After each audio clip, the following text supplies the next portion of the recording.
بسم اللہ الرحمن الرحیم بسم اللہ الرحمن الرحیم ابواب الحرث والمزارعہ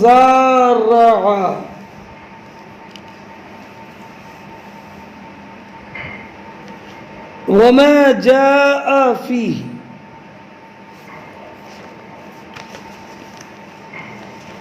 یہ باب کھیتی باڑی کے احکام کے بیان میں اور جو کچھ اس بارے میں وارد ہے اس کے بیان میں۔ باب فضل الزرع والغرس اذا اکل منہ۔ یہ باب کھیتی اور درخت لگانے کی فضیلت کے بیان میں۔ اذا اکل منہ، جبکہ کھیتی سے اور درخت سے کھایا جائے۔ یہ قید حصول اجر کے لیے ضروری ہے، یعنی کھیتی کی فضیلت اور اس پر جو اجر ہے تب ہے جبکہ جو کھیتی کی اس سے کھایا جائے، یا درخت لگانے کی فضیلت اس وقت ہے جبکہ اس سے کچھ کھایا جائے۔ وقولہ تعالی افرأیتم ما تحرثون أأنتم تزرعونه أم نحن الزارعون لو نشاء جعلناه حطاما فظلتم تفکہون۔ اور اللہ رب العزت جل جلالہ کا یہ ارشاد، افرأیتم ما تحرثون، بھلا بتاؤ تو جو بوتے ہو، کیا تم اس کی کھیتی بناتے ہو یا ہم بنانے والے ہیں؟ لو نشاء جعلناه حطاما فظلتم تفکہون، اگر ہم چاہیں تو اسے چورا کر دیں۔ فظلتم تفکہون، تو تم رنجیدہ غمگین ڈرے ہوئے رہ جاؤ۔ یہ آیات کریمہ کھیتی کی اباحت پر دلیل ہے، اس لیے کہ اللہ رب العزت جل جلالہ نے اس کے ذریعے بندوں پر اپنا احسان ظاہر فرمایا ہے، اور فرمایا اے لوگو جو تم بوتے ہو، زمین میں بیج ڈالتے ہو، تو کیا تم اس زمین میں ڈالے ہوئے بیج کو تم اگاتے ہو اور اسے اس کی آخری حد تک پہنچاتے ہو؟ ام نحن الزارعون، یا ہم اس کھیتی کو اگاتے ہیں؟ لو نشاء لجعلناه حطاما، اگر ہم چاہیں تو اس کو ناقابل انتفاع چورا بنا دیں، اور یا بالکل اس کی شاخ ایسی بنا دیں کہ اس میں کوئی دانہ نہ آئے۔ فظلتم تفکہون، تو تم اس پر رنجیدہ ہو جاؤ۔ اور تمہاری ساری محنت بیکار ہو جائے۔ یہ آیت کریمہ سورہ واقعہ کی 63 اور 64ویں آیت کریمہ ہے۔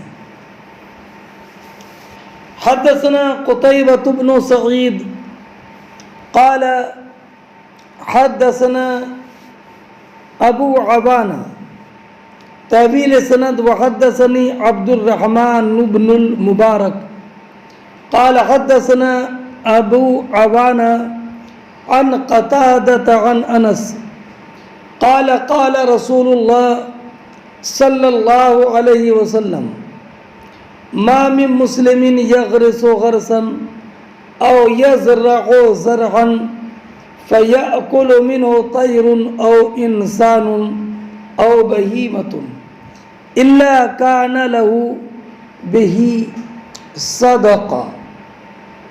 امام بخاری رضی اللہ تعالی عنہ نے اس حدیث کو اپنے دو شیوخ سے تخریج کیا ہے، ایک قتیبہ ابن سعید سے، انہوں نے روایت کیا ابو عوانہ سے، دوسرے عبد الرحمن ابن مبارک سے، انہوں نے بھی روایت کیا ابو عوانہ سے۔ فرماتے امام بخاری کہ ہم سے حدیث بیان کی قتیبہ ابن سعید نے، انہوں نے کہا کہ ہم سے حدیث بیان کی ابو عوانہ نے، طویل سند مجھ سے حدیث بیان کی عبد الرحمن ابن مبارک نے، انہوں نے کہا کہ مجھ سے حدیث بیان کی ابو عوانہ نے۔ ابو عوانہ کا ذکر کئی مرتبہ گزر گیا، وضاح ابن عبداللہ یشکری، وہ روایت کرتی ہیں حضرت قتادہ سے، قتادہ بیان کرتے ہیں حضرت انس ابن مالک رضی اللہ تعالیٰ عنہ سے، انس ابن مالک رضی اللہ تعالیٰ عنہ نے بیان فرمایا کہ نبی اکرم صلی اللہ تعالی علیہ وسلم نے ارشاد فرمایا ما من مسلم یغرس غرسا او یزرع زرعا، کہ جو کوئی مسلمان کوئی پھلدار درخت لگائے یا کھیتی کرے، پھر اس میں سے پرندہ یا انسان یا کوئی جانور کھائے تو اس کو صدقے کا ثواب ملے گا۔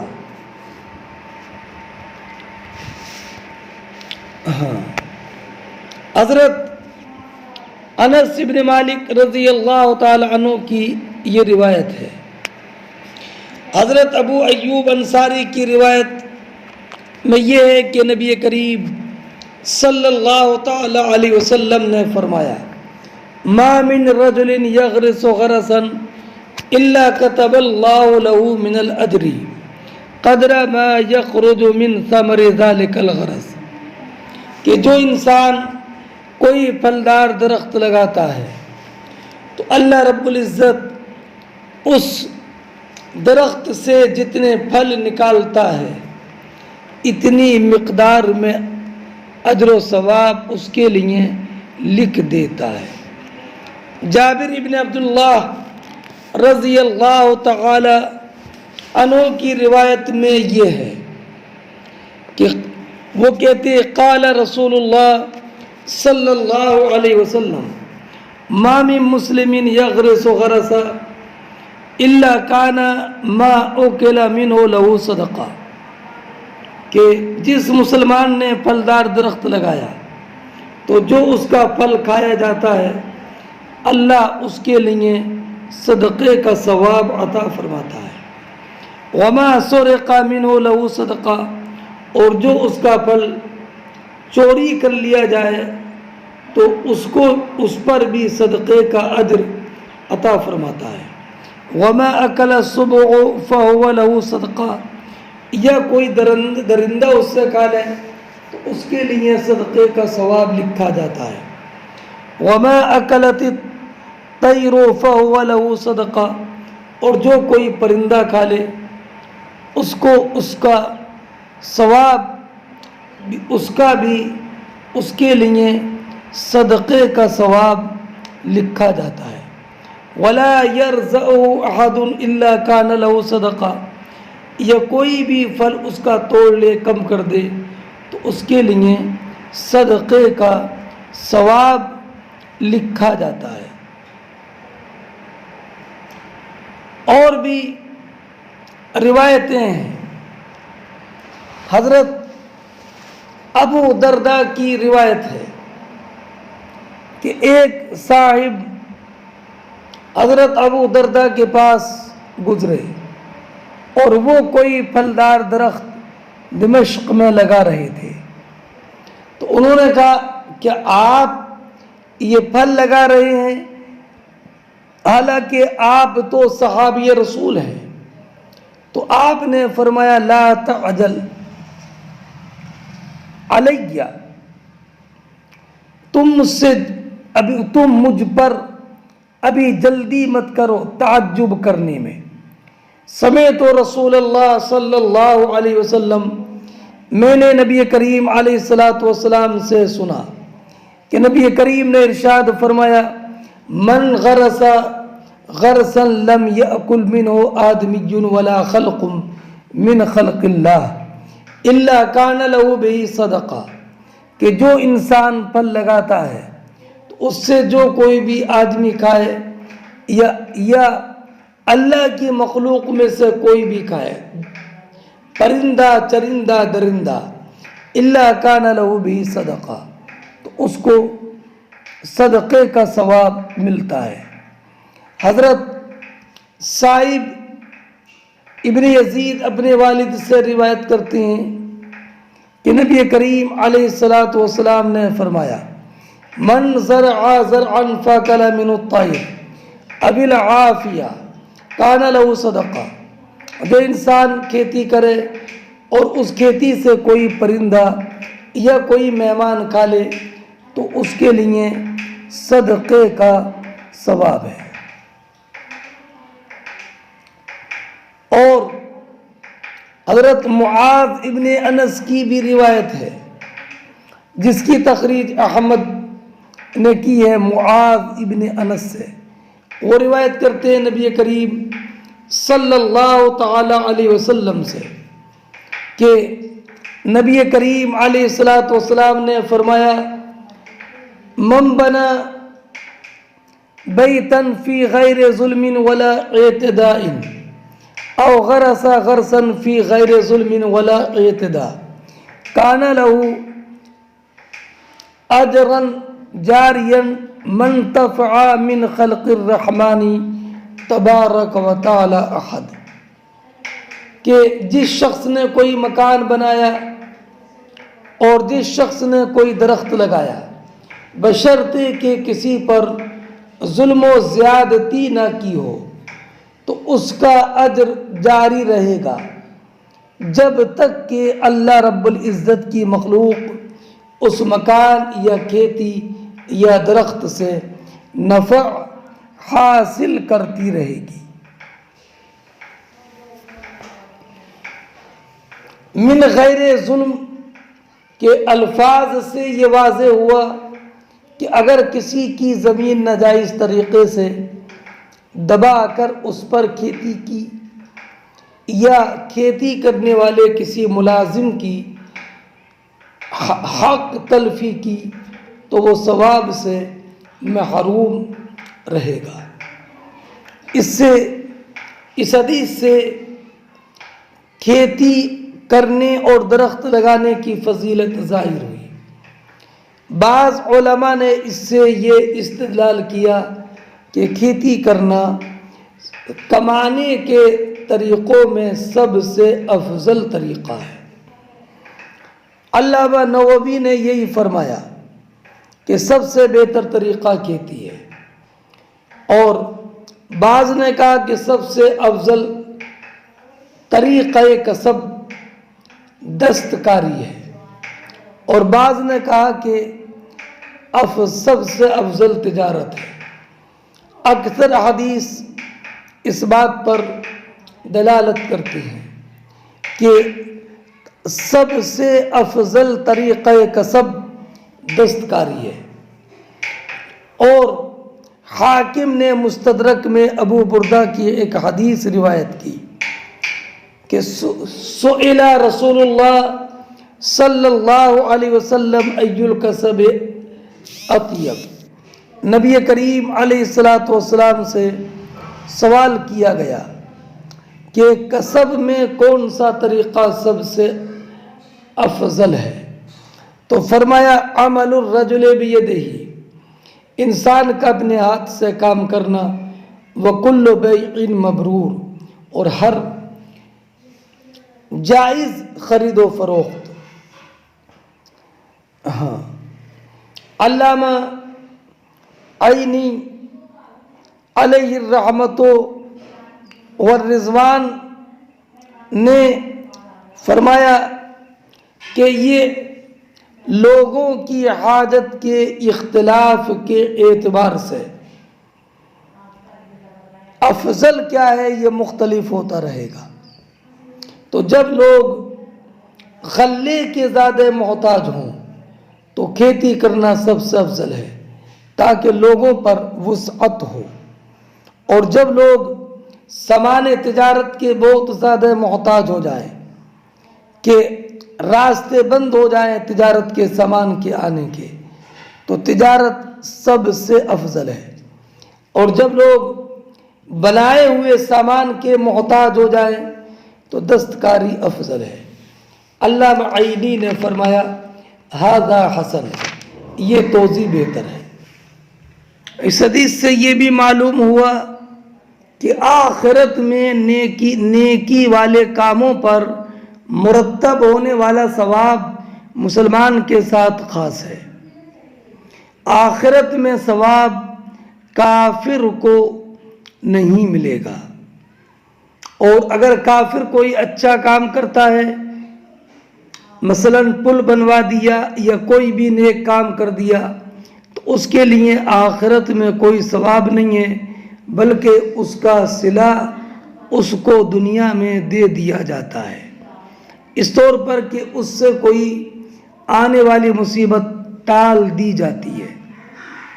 اب رہا یہ کہ ایک حدیث میں ما من عبد، اور عبد شامل ہے کافر اور مسلم دونوں کو، تو علامہ عینی نے فرمایا کہ عبد مطلق کو مقید پر محمول کیا جائے گا، اور ما من مسلم اس ارشاد میں مرد اور عورت دونوں داخل ہیں، اس لیے کہ یہ لفظ جب اس سے خطاب واقع ہوتا ہے تو اس میں عورت بھی داخل ہوتی ہے، اس لیے کہ مسلم عورت نیک کاموں میں استحقاق ثواب میں مسلم مرد کی طرح ہے۔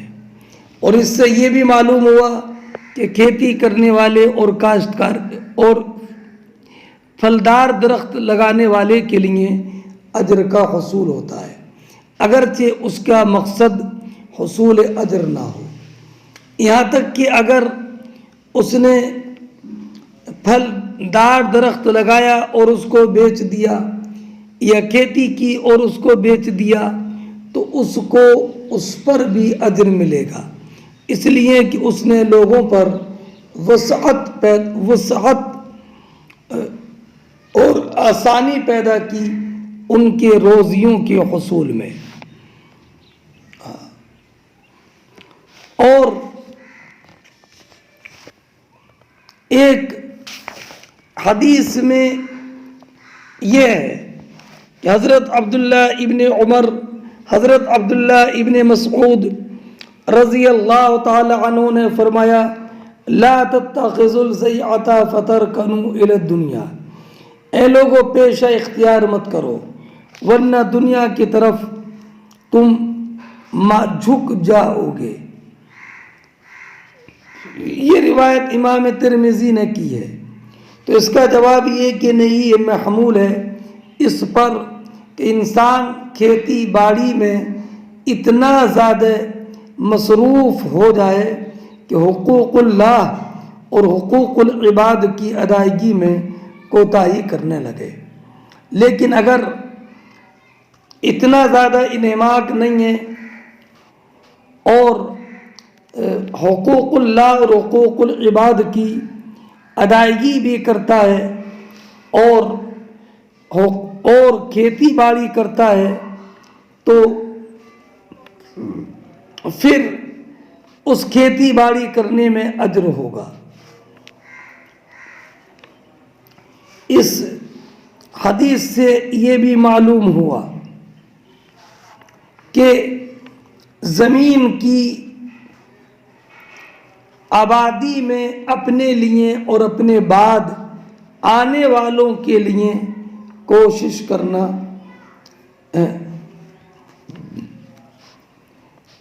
کرنا مستحسن ہے۔ اور اس سے یہ بھی معلوم ہوا کہ زرع کی نسبت آدمی کی طرف جائز ہے۔ اور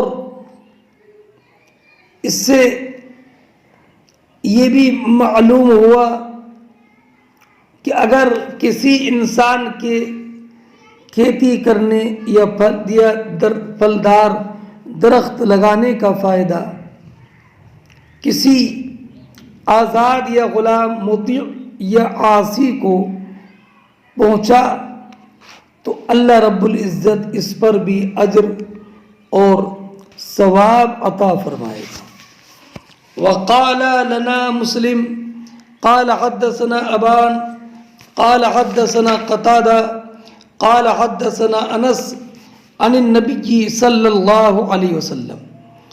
امام بخاری فرماتے ہیں کہ ہم سے حدیث بیان کی مسلم نے، انہوں نے کہا کہ ہم سے حدیث بیان کی ابان نے، انہوں نے کہا کہ ہم سے حدیث بیان کی قتادہ نے، انہوں نے کہا حدثنا انس، ہم سے حدیث بیان کی انس رضی اللہ تعالی عنہ نے، انہوں نے روایت کیا نبی اکرم صلی اللہ تعالی علیہ وسلم سے۔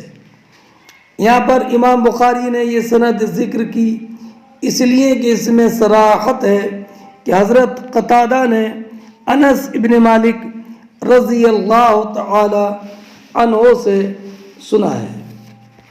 اب کیا سنا؟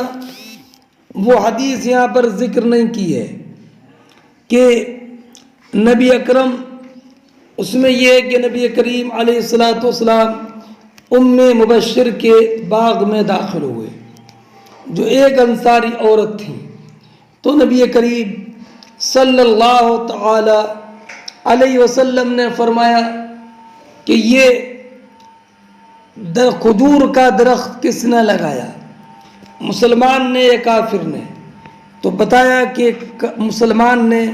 تو نبی کریم علیہ الصلاۃ والسلام نے ارشاد فرمایا کہ جو انسان کھیتی کرے یا پھلدار درخت لگا دے تو اس میں سے جو کوئی انسان یا درندہ یا پرند یا چرند کھائے تو اس کا ثواب در پھلدار درخت لگانے والے اور یا کھیتی کرنے والے کو ملتا ہے۔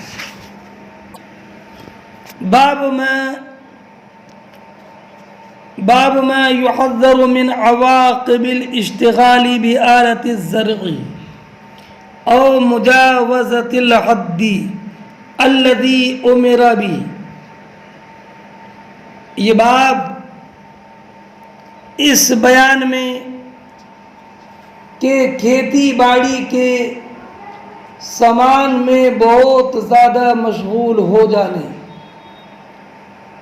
یا جس حد تک کا حکم دیا ہے اس حد سے آگے بڑھ جانے میں جو ڈرایا جاتا ہے یعنی کھیتی باڑی کے کام میں بھی مشغولیت ایک حد تک ہونا چاہیے۔ وہ حد یہ کہ انسان حقوق اللہ اور حقوق العباد کی ادائیگی میں کوئی کوتاہی نہ کرے۔ حدثنا عبد الله بن يوسف قال حدثنا عبد الله بن سالم الحمصي قال حدثنا محمد بن زياد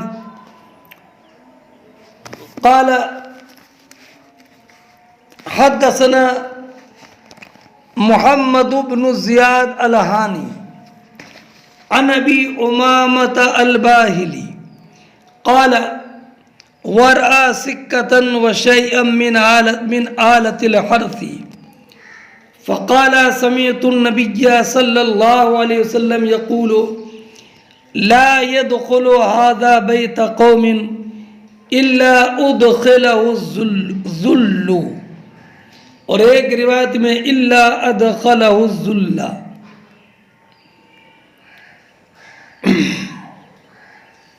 فرماتے ہیں امام بخاری رضی اللہ تعالی عنہ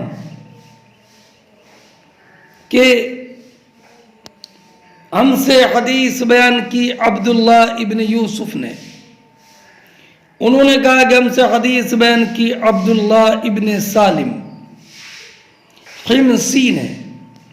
انہوں نے کہا کہ ہم سے حدیث بیان کی محمد ابن زیاد الہانی نے. الہانی حمدان ابن مالک کے بھائی الہان کی طرف منسوب ہے. انہوں نے روایت کیا ابو امامہ باہلی سے. انہوں نے کہ حضرت ابو امامہ باہلی نے ہل اور کھیتی کا سامان دیکھا. سکہ لوہے کے اس اوزار کو کہتے ہیں جس سے زمین میں کھیتی کی جاتی ہے، یعنی ہل. کہ حضرت ابو امامہ باہلی نے ہل اور کھیتی کرنے کے اوزار کو دیکھا تو کہنے لگے کہ میں نے نبی کریم صلی اللہ تعالی علیہ وسلم سے سنا کہ جس قوم کے گھر میں یہ آیا اللہ اس گھر میں ذلت کو داخل کر دیتا ہے. اللہ اس گھر میں ذلت کو داخل کر دیتا ہے، یعنی جس گھر میں کھیتی باڑی کے اوزار آ گئے اس گھر میں ذلت آ گئی. مطلب یہ ہے کہ یہ ذلت اس وقت آئے گی جب کہ کھیتی باڑی کے کام میں بے پناہ مصروف اور مشغول ہو جائے، حقوق اللہ اور حقوق العباد کی کوئی رعایت نہ کرے. اب پہلے باب میں کھیتی باڑی کی فضیلت بیان کی اور اس حدیث میں کھیتی باڑی کے آلات جس گھر میں آئے اس میں ذلت آ گئی. تو اب اس ما سبق میں جو حدیث ذکر کی اس میں اور اس باب کی حدیث میں مطابقت یہ ہے کہ اگرچہ بظاہر منافات ہے مگر دونوں کے درمیان جمع کی کیفیت کی طرف اشارہ کیا. وہ یہ کہ یہ جو کھیتی باڑی کے آلات میں مشغولیت پر ذلت کے آنے کا ذکر ہے، یہ تب ہے کہ جب کہ انسان اس میں بہت زیادہ مشغول ہو جائے اور حقوق اللہ اور حقوق العباد کی ادائیگی نہ. دوسری بات یہ ہے کہ یہ جو مذمت ہے یہ تب ہے جب کہ حد سے آگے بڑھ جائے، اور حد سے آگے بڑھنے کا مطلب کہ بالکل کھیتی باڑی کے کام میں اس درجہ مشغول ہو جائے کہ پھر اسی میں لگا رہے، جہاد کا جذبہ بالکل ختم ہو جائے اور دشمن اس پر غالب آ جائے، اس کے لیے یہ مذمت ہے۔ لیکن ان کے علاوہ کے لیے تو کھیتی ان کے لیے مذموم نہیں ہے بلکہ محمود ہے۔ ہاں اگر بالکل ہی اس میں مشغول ہو گیا تو ہے مذموم، ورنہ تو محمود ہے۔ قرآن کریم نے فرمایا وَأَعِدُّ لَهُم مَّا اسْتَطَعْتُمْ کہ تم جہاں تک ہو سکے ان کے لیے تیاری رکھو، اور یہ تیاری اس سے بھی ہوگی کہ انسان اپنے ذرائع اور کھانے پینے کے سامان کو مضبوط کرے۔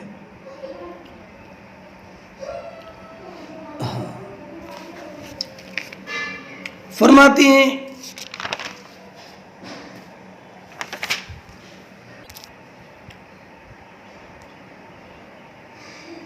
قال محمد ابن زیاد جو اس حدیث کے راوی ہیں، انہوں نے کہا وہ اسم ابی امامہ سدی ابن عجلان کہ ابو امامہ کا نام سدی ابن عجلان ہے۔ حضرت ابو امامہ مشہور صحابہ میں سے ہیں۔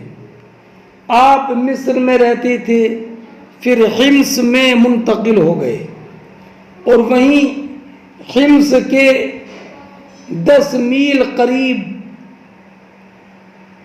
بستی میں ان کا 91 سال کی عمر میں سن 81 یا 86 میں انتقال ہوا، اور جس بستی میں ان کا انتقال ہوا اس کا نام ہے وقوح۔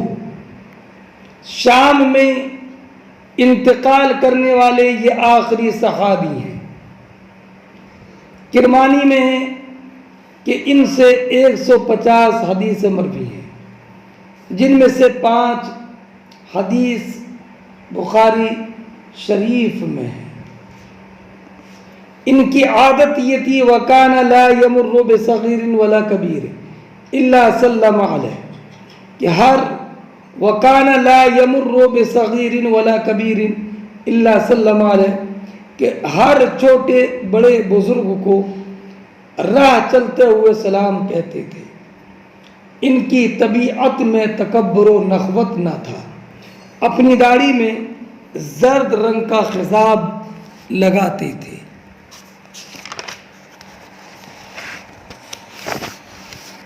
اور علامہ عینی علیہ الرحمۃ والرضوان نے فرمایا کہ ابو امامہ ان کا نام جو راوی حدیث محمد ابن زیاد نے سدی ابن عجلان ابن وہب باہلی بتایا ہے،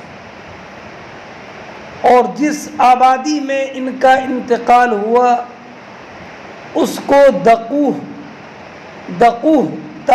تائے مدورہ کے ساتھ دقوہ بتایا۔ اور بخاری شریف میں ایک ابو امامہ باہلی سے ایک تو یہ روایت ہے، ایک کتاب الاطعمہ کے آخر میں حدیث ہے، اور ایک کتاب الجہاد کے آخر میں ہے۔ باب اقتناء الکلب للحرث، یہ باب اس بیان میں کہ کھیتی کے لیے کتا پالنا اور کتا رکھنا، یعنی کھیتی کی حفاظت کے لیے اور یا جانوروں کی حفاظت کے لیے کتا پالنا جائز ہے۔ بات چل رہی ہے کھیتی باڑی کی، اور امام بخاری نے یہاں پر کتے پالنے کا ذکر کیا۔ یہ بتانے کے لیے کہ کھیتی کے لیے کتا پالنا جائز ہے، حالانکہ کتا پالنا بلا اجازت بلا حاجت ممنوع ہے۔ تو جو حاجت شرعیہ کے بغیر جس کا پالنا ممنوع ہے وہ کھیتی کی حفاظت کے لیے پالنا جائز ہے، تو کھیتی بدرج اولا جائز ہوگی۔ حدثنا معاذ بن فضالہ قال حدثنا هشام عن يحيى ابن ابی کثیر عن ابی سلمہ عن ابی ہریرہ قال قال رسول اللہ صلی اللہ علیہ وسلم من امسک کلبا فإنه ينقص كل يوم من عمله قيراط الا کلب حرث او ماشیۃ۔ امام بخاری رضی اللہ تعالی عنہ فرماتے ہیں کہ ہم سے حدیث بیان کی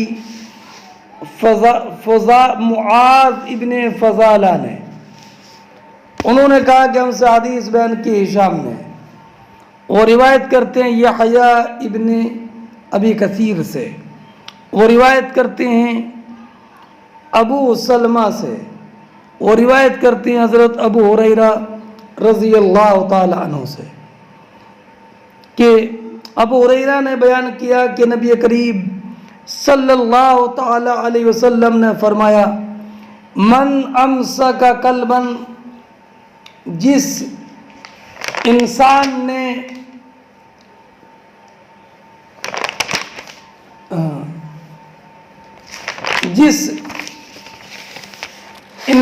نے کتا پالا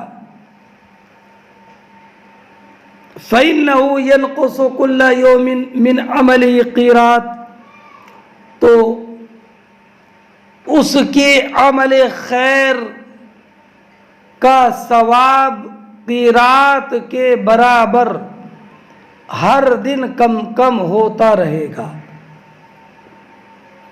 الا کلب حرث او ماشیہ، ہاں کھیت یا ریوڑ کی حفاظت کے لیے کتا پال سکتا ہے۔ مطابقت ترجمۃ الباب سے اس جملے میں ہے الا کلب حرث۔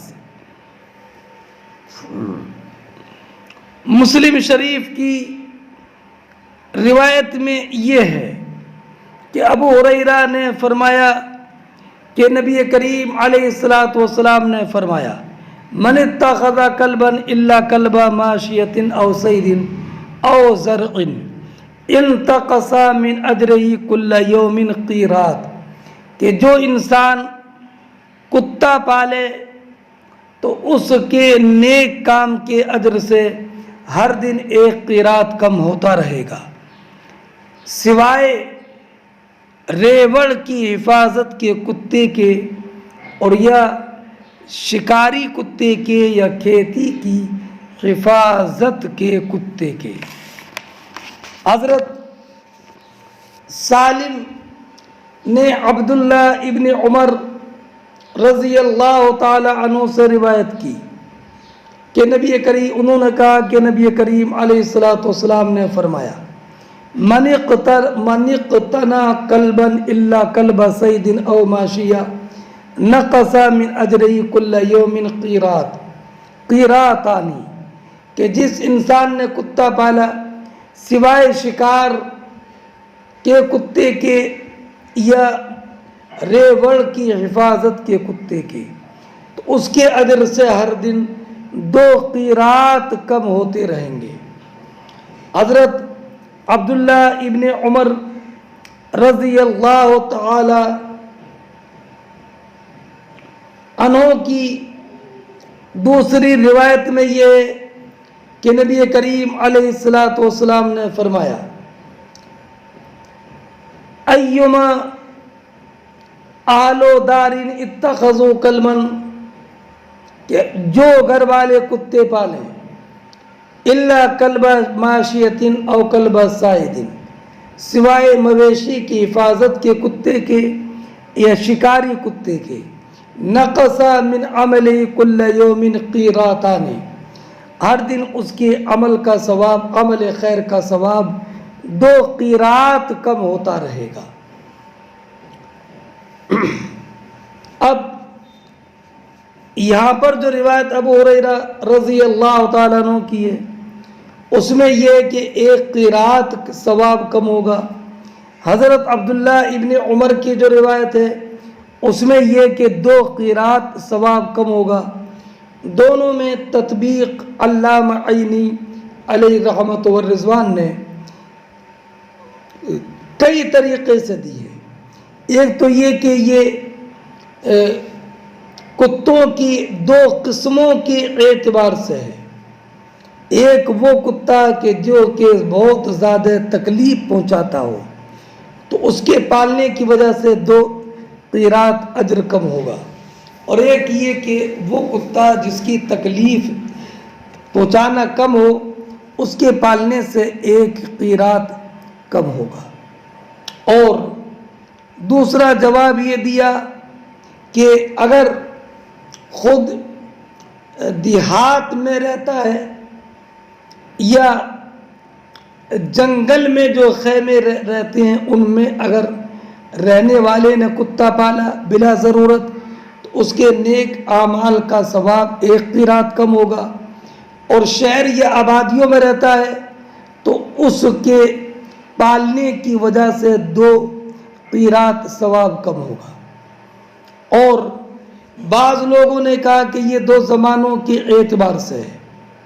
پہلے تو یہ تھا کہ ایک کتا پالے گا بلا ضرورت تو 1 قیرات اجر کم ہوگا، اور پھر جب تغلیظ زیادہ فرمائی تو 2 قیرات کا ذکر کیا۔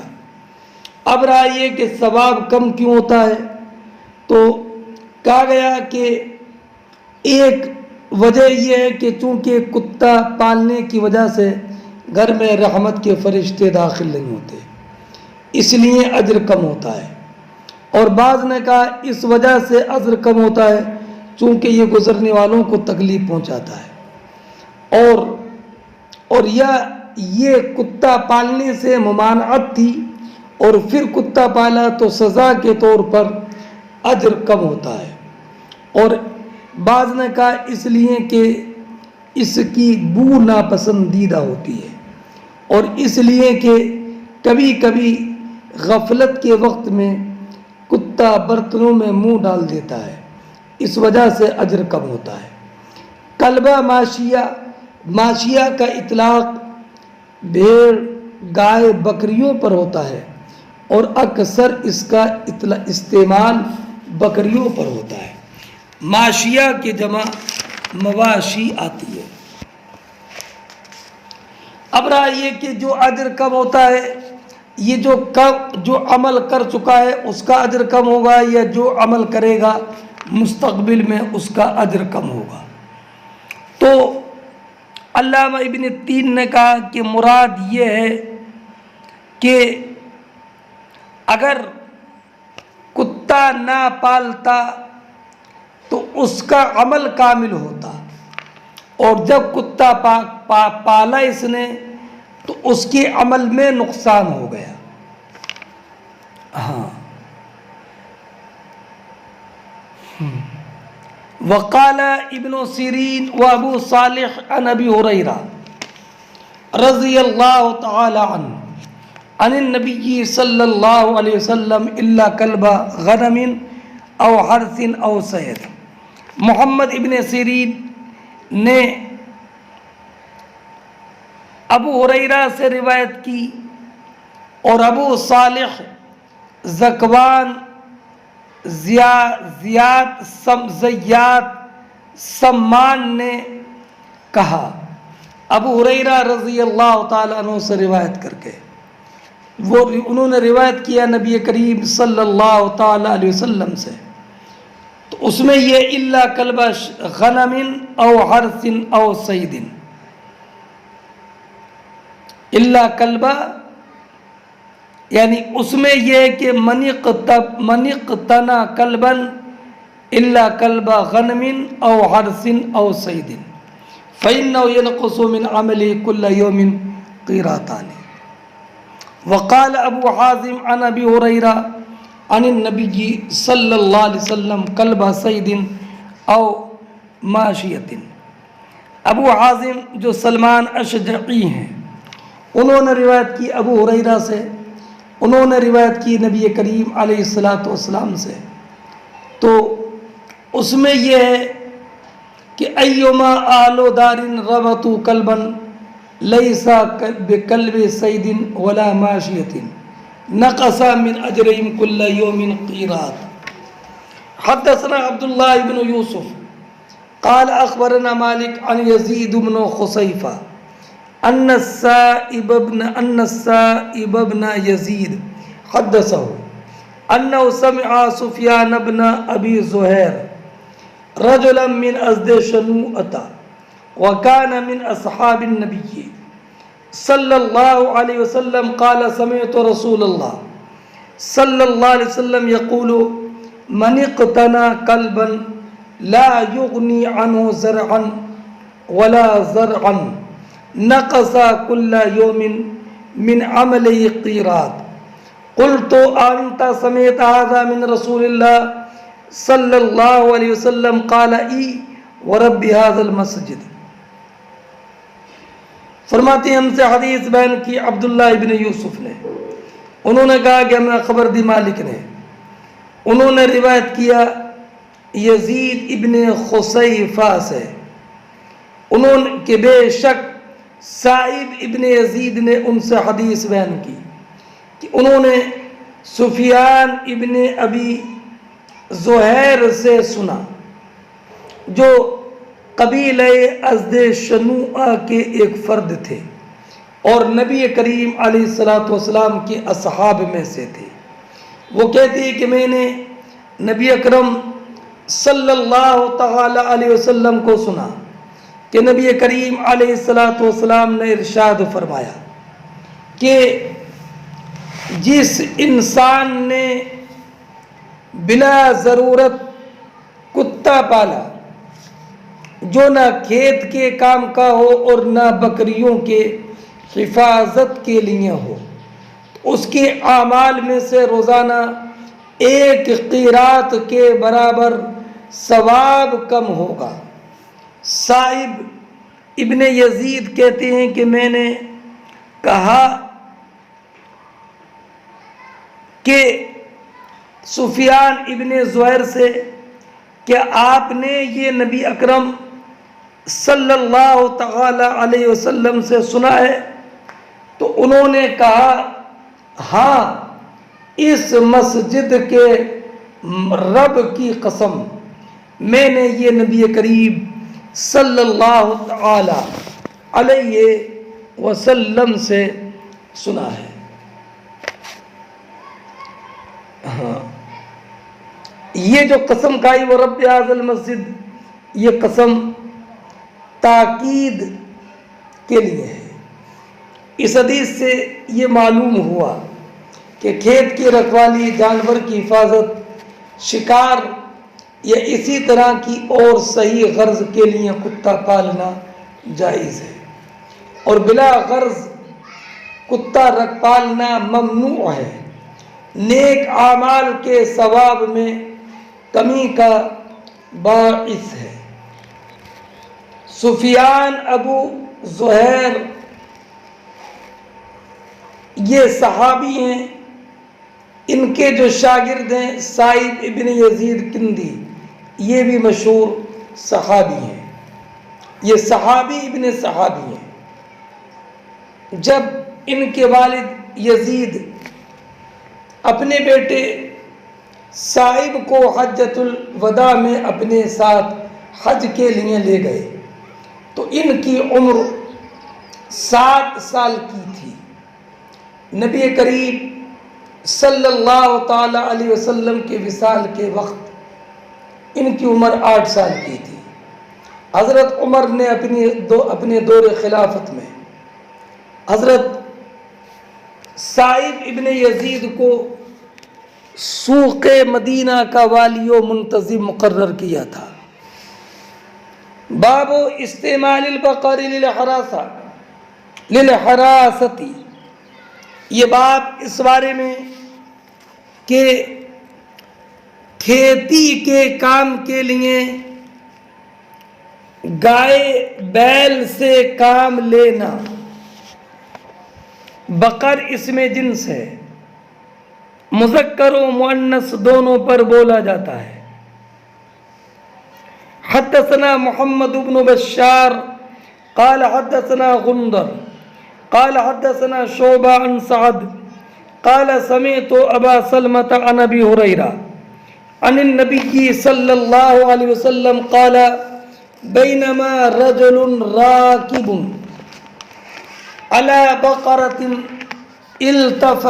التفتت إليه فقالت لم أخلق لهذا خلقت للحراسة قال آمنت به أنا وأبو بكر وعمر وأخذ الذئب شاة فتبعها الراعي فقال الذئب من لها يوم الصبح يوم لا راعي لها غيري قال آمنت به أنا وأبو بكر وعمر قال أبو سلمة وما هما يومئذ في القوم۔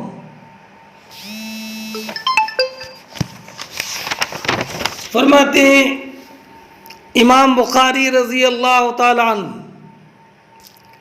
کہ ہم سے حدیث بیان کی محمد ابن بشار نے، انہوں نے کہا کہ ہم سے حدیث بیان کی غندر نے، انہوں نے کہا کہ ہم سے حدیث بیان کی شعبہ نے، انہوں نے روایت کیا سعد سے۔ سعد یہ ابن ابراہیم بن عبد الرحمن بن عوف ہیں۔ انہوں نے کہا کہ میں نے ابو سلمہ کو سنا، وہ روایت کرتے ہیں حضرت ابو ہریرہ رضی اللہ تعالی عنہ سے، کہ وہ روایت کرتے ہیں نبی اکرم صلی اللہ تعالی علیہ وسلم سے کہ نبی اکرم علیہ السلام نے ارشاد فرمایا کہ ایک مرتبہ ایک آدمی بیل پر سوار ہو کر جا رہا تھا، اتنے میں بیل نے اس کی طرف مڑ کر دیکھا اور کہا لم اخلق لہذا، میں سواری کے لیے پیدا نہیں کیا گیا، خلقت للحراسہ، میں کھیتی کے لیے پیدا کیا گیا ہوں۔ نبی اکرم صلی اللہ تعالی علیہ وسلم نے فرمایا آمنت به انا و ابو بکر، میں اس پر ایمان لایا اور ابو بکر و عمر بھی ایمان لائے۔ وَأَخَذَ الذِّئْبُ شَاةً فَتَبِعَهَا الرَّاعِي،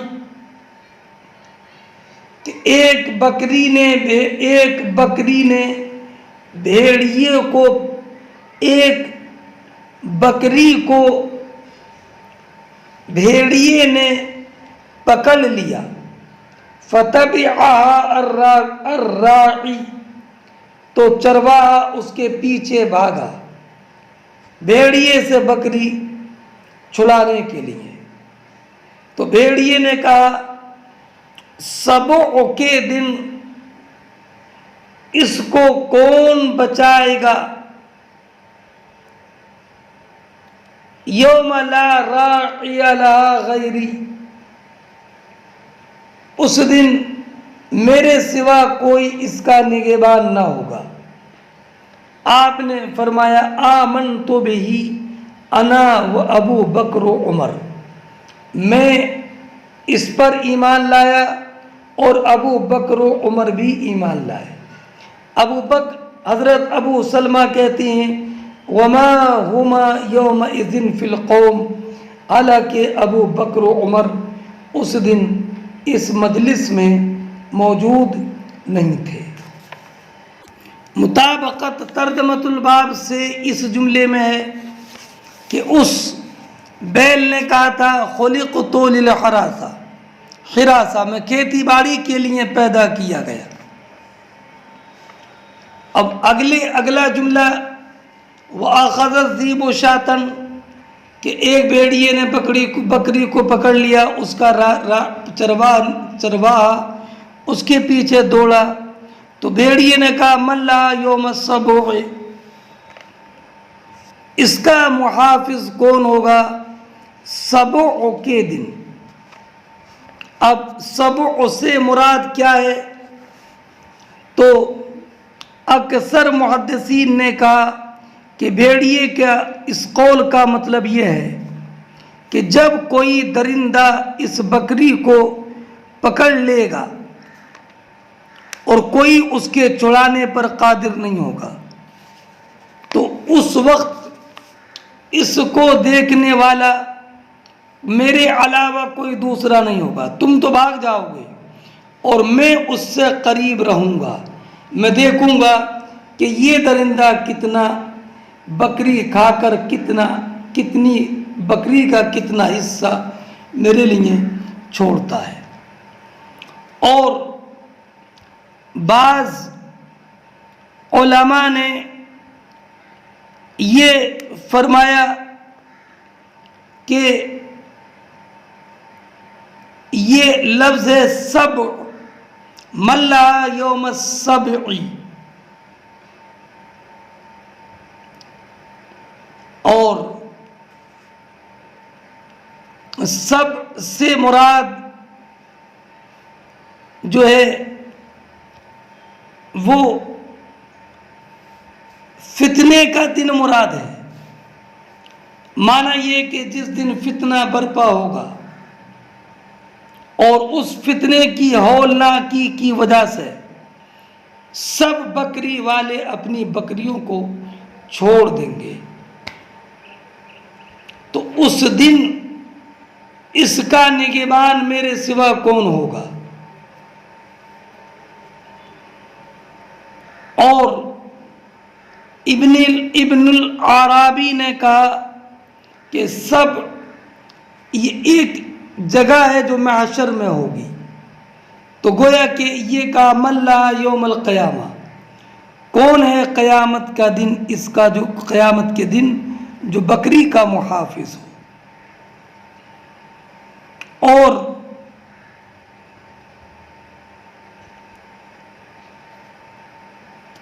بعض نے کہا کہ سب جو ہے سب ان کے عرب کے اہل عرب کے لیے دور جاہلیت میں عید تھی، اور سب اس دن اپنے کھیل کود میں مشغول رہتے تھے۔ بکری بھیڑیا کہا جاتا کس دن؟ سبع کے دن، عید کے دن ان کے اپنے کھیل کود میں مشغول ہونے کی وجہ سے۔ تو بھیڑیے نے کہا کہ سبع کے دن، عید کا جو دن ہے، اس دن کون اس کا نگہبان ہوگا؟ میں لے جاؤں گا اور کوئی مجھے روکنے والا نہیں ہوگا۔ اور بعض نے کہا کہ یوم السبع سے مراد یوم الجوع، تو معنی یہ کہ کون اس کا محافظ ہوگا بھوک کے دن، کہ تب اس کو ذبح کر دیا جائے گا اور کوئی اس کا محافظ نہیں ہوگا۔ اور بعض نے کہا کہ یہ یوم السیع ہے، یعنی ضائع ہونے کے دن کون اس کا محافظ ہوگا۔ اور ایک معنی ابھی میں نے آپ کو بتایا کہ سبع ایک جگہ کا نام ہے جو کہ محشر میں ہوگی، تو معنی یہ ہے کہ قیامت کے دن کون اس کا محافظ ہوگا۔ مگر اس کا انکار یہ کیا گیا کہ قیامت کے دن تو کوئی بھیڑیا بھی نگہبان نہیں ہوگا، اور اس کا بھیڑیے کا کوئی تعلق بکری کے ساتھ نہیں ہوگا۔ علامہ نووی نے فرمایا کہ معنی یہ کہ جب فتنہ برپا ہوگا لوگ سب اپنے جانوروں کو چھوڑ کر بھاگیں گے، کوئی اس کا محافظ نہیں ہوگا، تو صرف بھیڑیے ان کے محافظ ہوں گے، یعنی ان کے وہ بھیڑیے رہیں گے اور بکریاں رہیں گی، کوئی اس دن نہیں ہوگا۔ یہ مطلب ہے۔ یہ سارے اقوال علامہ عینی نے عمدۃ القاری میں ذکر کیے ہیں اس حدیث کے تحت۔ فرماتے ہیں ابو سلمہ وما ہما یومئذ فی القوم، کہ ابو بکر و عمر اس دن مجلس میں حاضر نہیں تھے، بلکہ نبی کریم علیہ الصلاۃ والسلام نے جو فرمایا اس پر میں ایمان لایا، اور ابو بکر و عمر یہ ان کے ایمان کے خلو ایمان کی قوت اور یقین کی قوت کی وجہ سے حضور نے حضرت ابو بکر و عمر کے بارے میں فرمایا کہ وہ دونوں بھی ایمان لائے، اس لیے کہ ان دونوں کو اللہ رب العزت کی قدرت کی کمال معرفت حاصل تھی۔ اس حدیث سے نبی کریم علیہ الصلاۃ والسلام کے غیب کی خبر بھی معلوم ہوئی، اور نبی کریم علیہ الصلاۃ والسلام کے نزدیک جو حضرت ابو بکر صدیق، حضرت عمر شیخین رضی اللہ تعالیٰ عنہما کی جو فضیلت تھی وہ بھی معلوم ہوئی، اس لیے کہ نبی کریم علیہ الصلاۃ والسلام نے شیخین کو اپنی ذات کے درجے میں اتارا، اور یہ ان کی اعظم خصائص سے ہے۔ اور علامہ ابن مؤلب نے کہا کہ جانوروں کا کلام ان خصائص میں سے ہے جن کے ساتھ بنی اسرائیل خاص ہیں، یہ واقعہ بنی اسرائیل ہی میں ہوا۔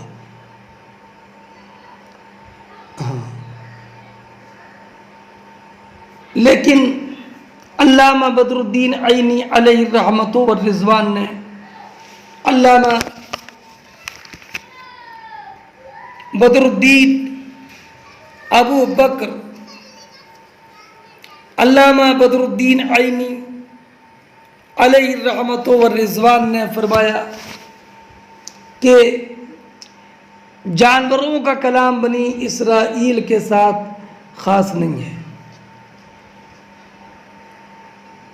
اس لیے کہ ابن وہب نے روایت کی کہ ابو سفیان ابن حرب، صفوان ابن امیہ، ان دونوں نے دیکھا کہ ایک بھیڑیے نے بکری کو پکڑ لیا، اور ان دونوں نے بھیڑیے سے بکری کو چھڑا لیا، تو اس نے بھیڑیے نے ابو سفیان ابن حرب اور صفوان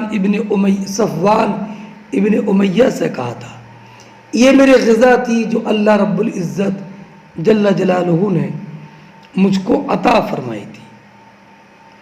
انس ابن مالک سے روایت ہے کہ میں نبی کریم علیہ الصلاۃ والسلام کے ساتھ تھا غزوہ تبوک سے کہ میری بکری تنہا ہو گئی، تو ایک بھیڑیا آیا اور اس نے بکری کو پکڑ لیا، تو چروائے اس کے پیچھے دوڑے، تو اس بھیڑیے نے کہا یہ میری خوراک تھی جو اللہ نے مجھے عطا فرمائی اور تم مجھ سے چھینتے ہو۔ تو سب لوگ بھیڑیے کی بات سن کر مبہوت ہو گئے، تو اس نے کہا کیا تم تعجب کرتے ہو؟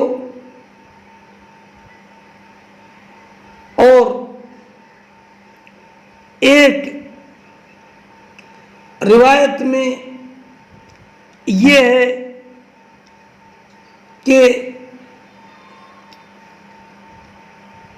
بھیڑیے نے احبان ابن اوس اسلمی ابو عقبہ سے بھی کلام کیا تھا، اور یہ سلمہ ابن اکوع کے چچا ہیں، اصحاب شجرہ میں سے ہیں۔ اس میں یہ بھی ہے کہ تم بھیڑیے کے کلام پر تعجب کرتے ہو، اس سے زیادہ تعجب خیز چیز تو یہ ہے کہ ان دو سنگستانوں کے درمیان کھجور کے باغ میں ایک صاحب ہیں جو تمام گزشتہ اور آئندہ کی خبریں دیتے ہیں، اور یہ چرواہا جس کی بکری لے کر بھاگا تھا یہودی تھا۔ یہ نبی کریم علیہ السلام کی خدمت میں حاضر ہوا اور سارا ماجرا سنایا اور مسلمان ہو گیا۔ نبی کریم علیہ السلام نے اس کی تصدیق فرمائی۔ یہ روایت حضرت ابو ہریرہ سے مشکات شریف میں ہے کہ ایک بھیڑیا ایک بکری کے ریوڑ میں آیا اور ایک بکری پکڑ کر بھاگا۔ چرواہے نے اس کا پیچھا کیا، بھیڑیے سے چھین لیا۔ بھیڑیا ٹیلے پر چڑھا اور اپنے اگلے پاؤں کھڑے کر کے دونوں سرینوں کے درمیان دم دبا کر آگے کر کے بولا، اللہ نے مجھے روزی دی تھی، تو نے اسے چھین لیا۔ ایک شخص نے کہا، خدا کی قسم آج جیسی بات کبھی نہیں دیکھی، بھیڑیا کلام کرتا ہے۔ اس پر بھیڑیے نے کہا تھا کہ اس سے زیادہ تعجب خیز بات تو یہ ہے کہ وہ نبی ہیں جو پچھلے اگلے سب کی خبر دیتے ہیں۔